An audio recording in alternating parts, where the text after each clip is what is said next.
Jadi fokusnya sesungguhnya di pasal 5 dan 6 adalah Yosua dididik kembali. Tujuan dari pembentukan pribadi kepemimpinan bukan untuk mencapai tingkat keberhasilan tertentu, tapi bagaimana menjadikan pemimpin itu berkepribadian tertentu di mata Tuhan.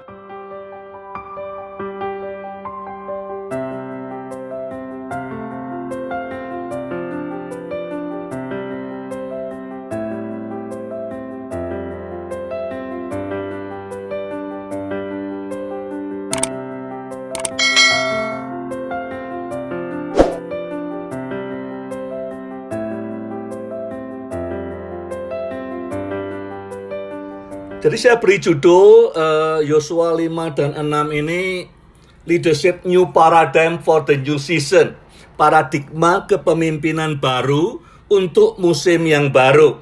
Tema yang pertama saya ambil adalah Yosua ingin cerita kepada generasi berikutnya walaupun dia sudah masak secara umur, sudah mungkin antara umur 60 sampai mungkin umur 80 tahun, tidak tahu persisnya. Jadi sudah masak, banyak pengalaman, ilmunya banyak. Tapi Tuhan mengadakan re-education supaya dia layak memimpin bangsa Israel di tanah perjanjian. Dididik kembali, dibentuk kembali. Ya. Memimpin di padang gurun berbeda dengan memimpin di tanah perjanjian. Nah, kita semua, hidup manusia itu ada season-seasonnya. Nah, mungkin tahun depan bisa aja season yang baru. Pekerjaan baru, hidup berkeluarga itu season yang baru, punya anak itu season yang baru, pelayanan yang baru, season yang baru. Nah, biasanya dalam season yang baru dibutuhkan paradigma yang baru. Prioritas Tuhan dalam kitab Yosua 5, 6 dan seterusnya adalah membuat Yosua ini qualified untuk memimpin orang Israel di musim yang baru. Jadi fokusnya sesungguhnya di pasal 5 dan 6 adalah Yosua dididik kembali. Ya, biasanya kita makin tua itu makin sulit diomongi, kita makin percaya bahwa jalan kita paling benar, ya, dan kita tidak mau diomongin orang. Makin tua semennya makin keras. Saya sama istri saya seringkali mengingatkan kita makin tua harus saling memberitahu karena tanpa sadar, ya, semuanya makin keras, sulit dilenturkan, sulit dibengkok, sulit dibentuk. Jadi kita harus secara sadar menginginkan itu. Ini yang dikerjakan Tuhan terhadap Yosua di pasal 5 dan 6. Tujuan dari pembentukan pribadi kepemimpinan bukan untuk mencapai tingkat keberhasilan tertentu, tapi bagaimana menjadikan pemimpin itu berkepribadian tertentu di mata Tuhan. Ya, jadi Tuhan mengerjakan Yosua bukan supaya dia lebih terkenal, lebih sukses, lebih apa, bukan. Yang dia kerjakan supaya Yosua menjadi pemimpin yang lebih lentur, lebih teachable, gampang diajar, lebih agile. Ya. Nah, ini problem di kepemimpinan dimanapun di dunia. Semakin kita senior, semakin kita lama memimpin, semakin tidak lentur, semakin karatan, semakin tidak bisa dibelok-belokkan, semakin kaku. Nah, Yosua menghadapi hal yang sama, maka Tuhan perlu, ya, mengerjakan dalam hidupnya hal-hal yang mungkin tidak masuk akal buat dia, yang berbeda dengan kepribadian dan pengalaman dan pengetahuannya dia. Karena apa? Karena di depan dia tidak tahu seperti apa. Paradigma baru kepemimpinan ilahi ini yang pertama adalah the new strategic. Strategiknya dia dulu adalah dari data, dijadikan strategi, dijadikan planning, dieksekusi. Yang baru ini menurut Yosua 1 ayat 78, pokoknya kamu jangan menyimpang ke kanan dan ke kiri, kerjakan firman Tuhan. Itu the new strategic, lurus fokus dengan Tuhan. Ada buku yang bagus judulnya ditulis oleh Goldsmith, What got you here won't get you there.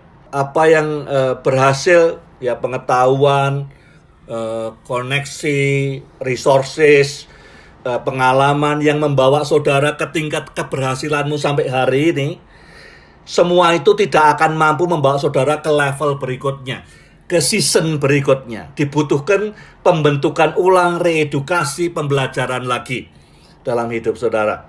Nah, ada 6 hal yang saya pelajari dari Yosua pasal 5 dan 6 tentang paradigma baru kepemimpinan ilahi. Nomor 1 tentang covenant, yaitu covenant yang diangkat oleh Yosua 5 adalah soal sunat, tertulis di Kejadian pasal 17. Ya. Sunat itu mulai mempertanyakan, waktu Tuhan mengatakan sunatkan semua yang belum disunat, itu pertanyaannya muncul di orang-orang, why are we here? Kenapa kita ada di sini, di tanah perjanjian? Orang Israel nyeberangi Yordan, ada di tanah perjanjian karena apa? Karena perjanjian yang dibuat Allah dengan Abraham di Kejadian 17. Jadi bukan kebetulan, bukan karena ada kesempatan, tetapi karena Tuhan membuat perjanjian dengan Abraham. Dan hari itu waktu mereka disunat, mereka diingatkan kembali. Eksistensi saya di tanah perjanjian adalah rencana Tuhan melalui Abraham. Perjanjian Tuhan dengan Abraham. Apa saja itu? Tuhan berkata bahwa kalau kita dalam perjanjian covenant, seperti covenant suami istri, ya, Tuhan berkata, kamu akan menjadi efektif dan produktif leader. Kamu akan memimpin bangsa-bangsa. Influence-mu akan besar. 17 ayat 5. Pemimpin yang berpengaruh luas. Dan produce many leader. Dikatakan bahwa di dalam keturunanmu akan muncul banyak raja-raja. Jadi ada 3 hal yang dijanjikan Tuhan pada Abraham. Kamu akan memimpin dengan efektif dan produktif. 17 ayat 4. Pengaruhmu akan luas, dampakmu akan luas. 17 ayat 5. Dan dari keturunanmu muncul banyak pemimpin-pemimpin di dunia ini. 17 ayat 6. Bagian kita apa? Bagian kita adalah hanya karena dia, oleh dia, bagi dia. Undivided heart. Begitu orang Israel di tanah Kanaan, orang istrinya orang Mesir kayak Salomo nyembah Allah mereka. Mereka sesungguhnya sudah melangkahi perjanjian Tuhan. Perjanjian Tuhan hanya minta fokus undivided heart kepada Tuhan. Ya. Jadi yang pertama dibahas begitu masuk ke Kanaan lewat sunat itu apa? Mission statement. Di yayasan-yayasan di Indonesia kalau tujuannya berubah, yayasannya bubar. Ya. Jadi tujuan tidak bisa berubah. Kenapa kita ada di sini? Mission, why are we here? Kenapa kita hidup? Purpose itu penting sekali. Dan itu yang dimulai oleh Yosua untuk merenungkan kembali lewat sunat, why are we here? Kenapa kita ada di tanah perjanjian hari ini? Yang kedua, yang dibenahi atau yang disusun atau disampaikan oleh Yosua adalah soal value, attitude, soal sikap hidup. Paskah itu adalah ungkapan grace. Bangsa apapun anak sulungnya mati, binatang anak sulungnya mati, hanya orang Israel anak sulungnya tidak mati. Anugerah. Jadi meritnya mereka berdasarkan kepada anugerah, yaitu Paskah. Sehingga sikap hidup atau value yang paling penting adalah gratefulness, penuh pengucapan syukur. Yang kedua, lewat Paskah, remember His great works. Ya, ingat pekerjaan Tuhan yang besar di masa lalu.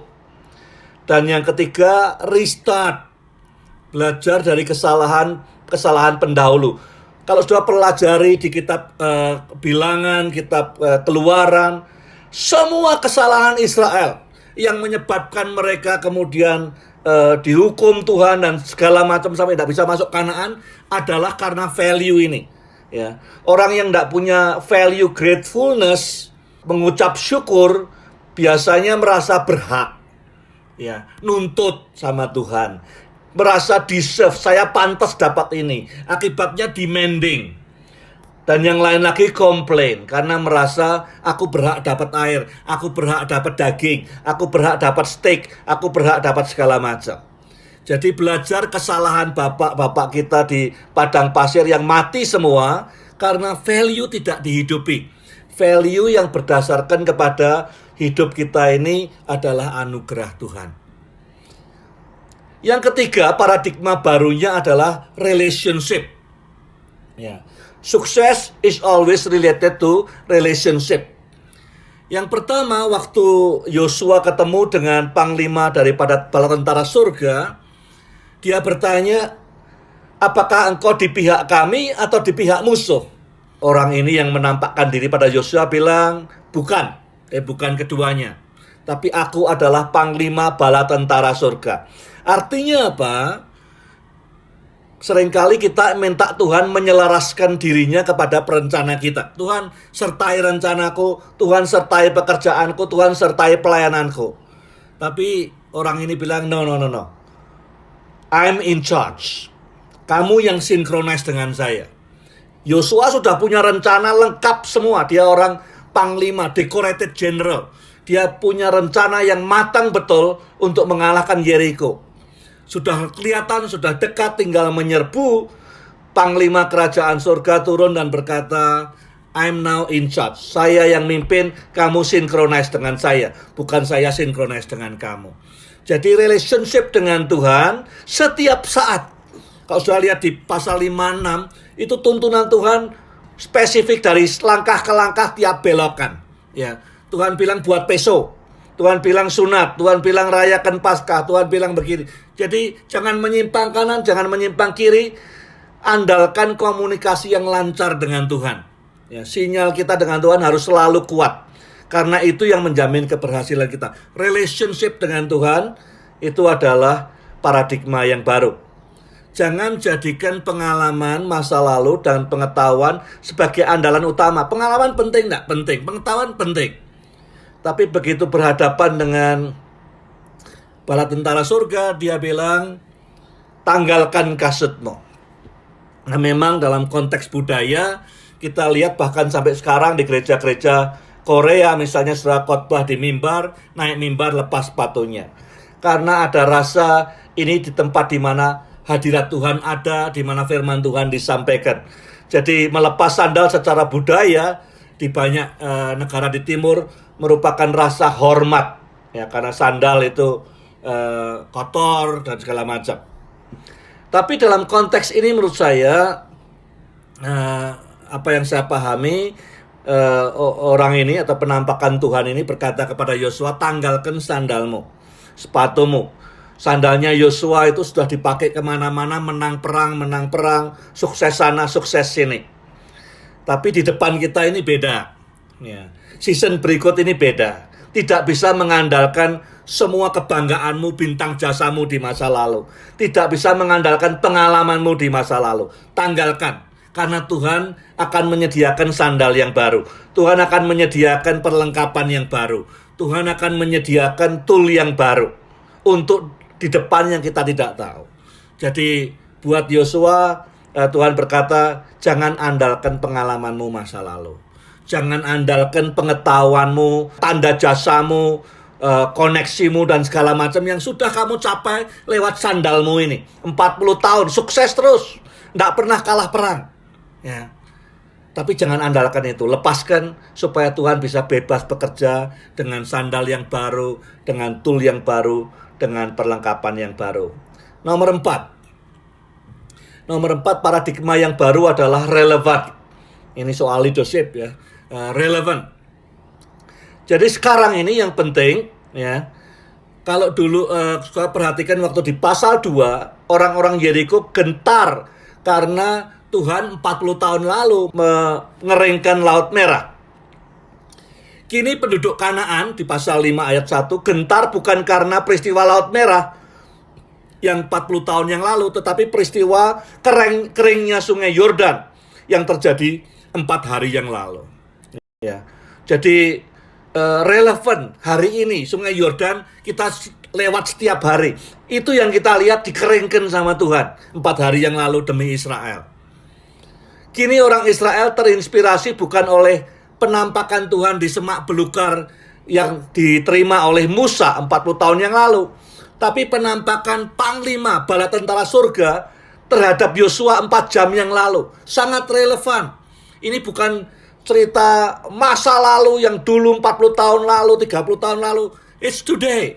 Ya, Tuhan bekerja mengeringkan 4 hari yang lalu sungai Yordan, menampakkan diri pada Yosua 4 jam yang lalu.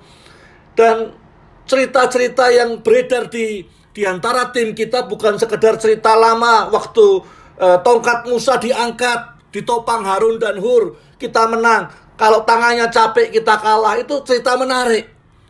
Tapi ada yang lebih menarik lagi karena hari-hari ini ya lewat 7 trompet, tembok setebal belasan meter hancur, rotok hari-hari ini. Jadi penting untuk punya paradigma kepemimpinan yang relevan, di mana yang mendengar bisa relate dengan baik. Bukan sekedar cerita bagus di masa lalu. Tapi it's not enough. Hari ini butuh cerita yang relevan. Yang kelima, prioritas disusun lagi. Dalam hidupnya Yosua sangat sistematis, semua dimulai dengan data, knowledge, survey. Yosua pasal 2, nanti Yosua pasal 7 lagi. Ditambah dengan pengalamannya perang menang, jadi data tambah pengalaman, dia bangun strategi. Setelah strategi, dia bangun plan. Waktu dia mau execute plan, sudah hampir di-execute. Malaikat Tuhan atau panglima tentara surga tampil untuk kemudian stop. This is my battle, this is my war. You synchronize with me. Ya. Nah, sekarang dalam new season, paradigma barunya adalah yang terpenting constant connectivity with the divine. Ya, komunikasi dengan Tuhan yang dekat, yang terus-menerus, yang berjalan wifi-nya tidak terputus, hubungannya kuat, sinyalnya kuat. Yang kedua, yang penting the right leader. Itu sebabnya Yosua 5 dan 6 didedikasikan ceritanya Yosua kepada anak-anak muda. Ini loh, saya sudah punya pengalaman semikian, pengetahuan begini, sudah umur segini, dibentuk ulang oleh Tuhan. Ya, di-shape ulang, di-re-educate oleh Tuhan. Pemimpinnya dulu mindset-nya dibenarkan supaya lentur. Yang berikutnya, orang-orangnya diluruskan lagi value-nya, attitude-nya, gratefulness. Yang berikutnya adalah role-nya. Yang mimpin the Lord of the Host, panglima tentara surga. Perannya priest apa? Niup trompet. Perannya orang-orang apa? Teriak pada hari yang ke-7. Dan the right time. Kenapa kok harus 7 hari sih? Kenapa enggak 3 hari saja? Ya, cuman Tuhan punya timing dan kita ngerti waktunya Tuhan, itu penting. Prioritas disusun lagi. Bukan lagi data yang nomor satu. Yang nomor satu adalah connectivity dengan Tuhan. Yang terakhir, paradigma yang nomor 6 yang saya pelajari dari Yosua 5 dan 6 adalah the culture of trust. Membangun culture of trust selalu itu risky. Ya, bagaimana Yosua berani mempercayai Tuhan walaupun tidak ngerti. Bagaimana umat Israel bisa percaya Yosua walaupun tidak ngerti keputusannya. Resiko terbesar yang dihadapi Yosua adalah hilangnya rasa percaya bangsa Israel atas kepemimpinannya. Wrong timing. Saya katakan tadi banyak orang Israel mungkin bertanya, kita sudah nyeberangi, siap bertempur, siap perang, disuruh sunat dulu sama Tuhan. Sakit semua semua orang dewasa tidak bisa perang. Orang bilang, kenapa tidak sebelum nyeberang saja disuruh sunat? Bedanya apa sih? Ya. Yang kedua, wrong program. Harusnya kalau sekarang kita sudah mau bertempur, sudah di wilayah musuh, ya jangan ngerayain Paskah 7 hari makan roti tidak beragi. Kalau perlu makan yang vitamin, yang segala macam, ya supaya kuat semua, tahan. Dan jangan merayakan di sini. Mungkin di tanah sebelum kita nyebrang. Wrong strategi. Ya. Untuk menang perang, masa kita mesti muteri kota dan segala macam. Orang mungkin ini cara strategi perang apa? Ya. Wrong tools. Ya. Yang meruntuhkan tembok penghalang Yeriko apa? Trompet. Ya. Dan teriakan orang. Harusnya kan anak panah atau bom atau apa, bukan, ini trompet dan teriakan. Wrong response. Waktu keliling, Yosua bilang, tidak ada seorang pun yang boleh bicara. Don't say a word. Kalau kita mau menghancurkan Yeriko secara manusia, harusnya kita lemahkan mereka, kita hilangkan kepercayaan mereka. Tapi Yosua berkata kepada orang Israel, selama mengelilingi tembok, tidak ada orang yang boleh berkata satu kata pun juga. Jadi kalau kita lihat semuanya serba wrong. Pada saat seperti inilah the culture of trust dibangun. Pada saat kita bisa enggak orang Israel percaya kepada kepemimpinannya Yosua? Bisa enggak Yosua percaya pada Tuhan? Culture of trust itu penting untuk kemenangan di season yang baru. Kalau enggak ada trust, saya kira enggak bisa sama-sama bertempur di tanah atau di season yang baru. Kapan terakhir kali saudara mengalami bagaimana Tuhan menyelesaikan persoalan atau jawaban doa saudara dengan cara yang sangat berbeda dari apa yang saudara pikirkan? Yang menurut saudara ini tidak masuk akal jawabannya. Ini berlawanan dengan logik. Ya. Kapan terakhir kali? Pernah tidak saudara mengalami jawaban Tuhan, penyelesaian Tuhan, caranya berbeda atau bahkan berlawanan dengan apa yang saudara pikirkan?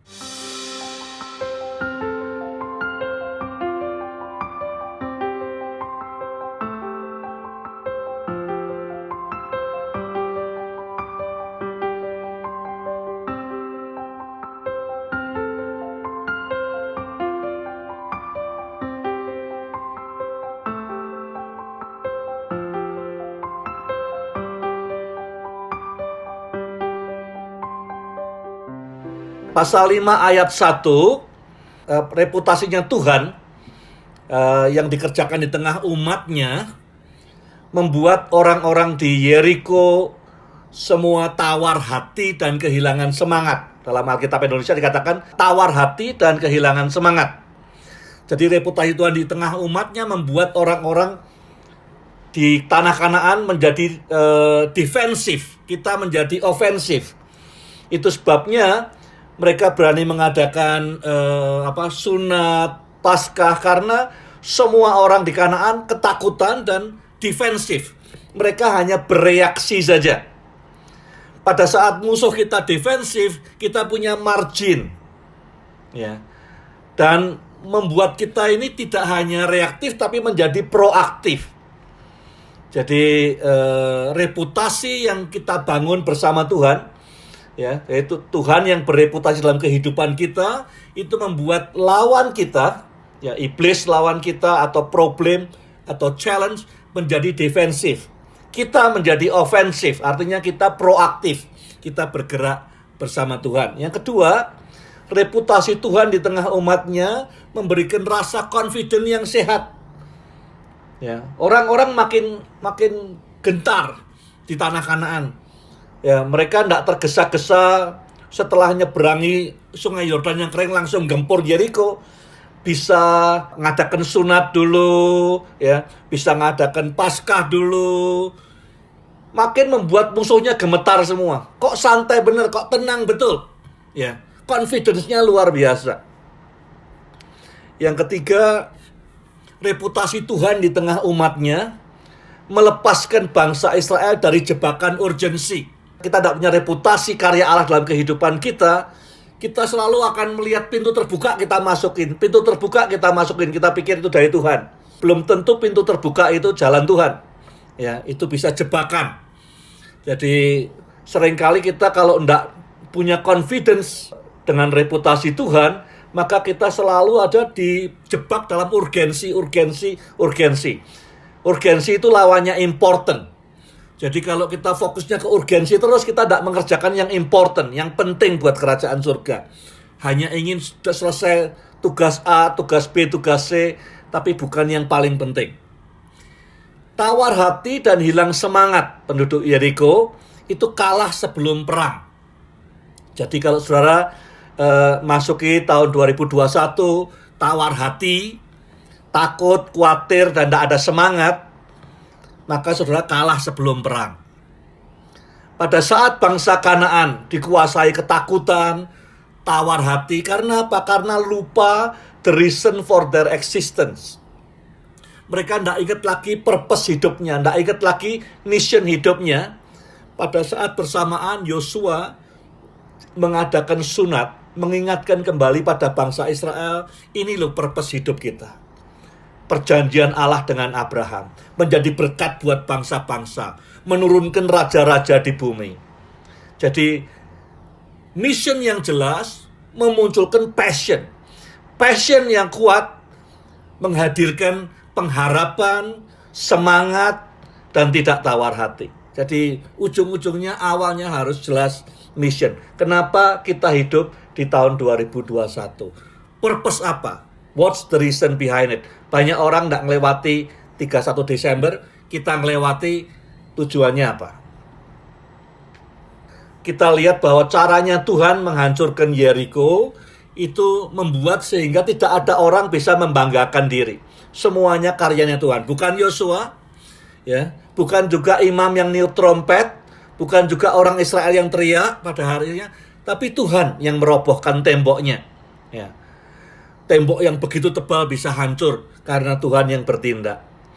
Ada ayat di Yesaya 42 ayat 8, I will not yield my glory to another or my praise to idols. Aku tidak akan membagikan kemuliaanku kepada yang lain. Tuhan hanya tidak share kemuliaannya. Hanya Dia yang patut dimuliakan. Tuhan tidak membagikan kemuliaannya kepada yang lain, hanya Dia yang dimuliakan. Di Yesaya 43, ya, kenapa tadi caranya Tuhan menghancurkan Yeriko? Supaya orang tidak mencuri kemuliaan Tuhan. Karena orang atau manusia diciptakan untuk kemuliaan Tuhan. Ya. Yesaya 43 ayat 7. Dia ciptakan kita untuk kemuliaannya Dia sendiri, memuliakan Dia. Tapi manusia itu dari awal ingin dimuliakan, ingin memuliakan diri. Sejak Kejadian 3 ayat 5, conversation antara ular, iblis, dengan Hawa. Ditawari, oh kamu, Tuhan tahu kalau kamu makan buah ini, kamu akan jadi seperti Allah. Jadi sejak awal manusia yang daging ini pengen dimuliakan, ya, ingin dapat bagian kemuliaan. Kadang-kadang bahkan kemuliaannya lebih besar daripada kemuliaannya Tuhan. Yang dicari adalah pemimpin pemurid yang banyak ditemukan di dunia, pemimpin pencuri, mencuri kemuliaannya Tuhan. Nah, saya juga manusia, banyak pemimpin lain juga manusia, sering sadar tidak sadar, ya, ingin enjoy kemuliaan, pujian dan segala macam, tapi Tuhan ingatkan kemuliaan hanya bagi Tuhan. Kemuliaan hanya bagi Tuhan. Ya, jangan sampai ada orang yang mencuri kemuliaan Tuhan. Ini peperangan manusia sepanjang masa. C.S. Lewis, ya, mengatakan humility is not thinking atau speaking less of yourself, it is thinking atau speaking of yourself less. Jadi banyak kali orang ingin ungkapkan rendah hati dengan mengatakan, oh saya ini bodoh, oh saya ini tidak ada apa-apanya, saya ini dari kalangan sederhana dan segala macam. Itu bukan kerendahan hati. Kerendahan hati adalah speak less, think less of yourself. Mikirkan orang lain lebih, mikirkan Tuhan lebih, bicara tentang orang lain lebih daripada bicarakan dirimu sendiri. Ya, seringkali kita bicara, oh rumah saya kayak gubuk, padahal mungkin hatinya bangga punya rumah dan segala macam. Tapi bukan berpikir kita lebih rendah dari kita adanya, itu bukan kerendahan hati, tetapi kita tidak banyak memikirkan diri sendiri, mikirkan orang lain lebih penting, dan berbicara tentang orang lain daripada membicarakan diri kita sendiri. Tuhan bisa memperoleh kemuliaan kalau kita mengosongkan diri kita, ya. Pikiran, hati, mulut kita kosongkan, maka Tuhan akan mendapatkan kemuliaan. Kenapa kemenangan pertama dengan cara seperti ini? Karena Tuhan tidak mau membagikan kemuliaannya kepada yang lain. Karena tidak ada orang atau makhluk apapun yang bisa handle, ya, kemuliaan atau pujian seperti ini. Hanya Tuhan yang bisa handle. Kalau kita kemudian memperoleh pujaan, dipuja dan segala macam, kita tidak akan bisa handle, kita akan jatuh. Hanya Tuhan yang bisa.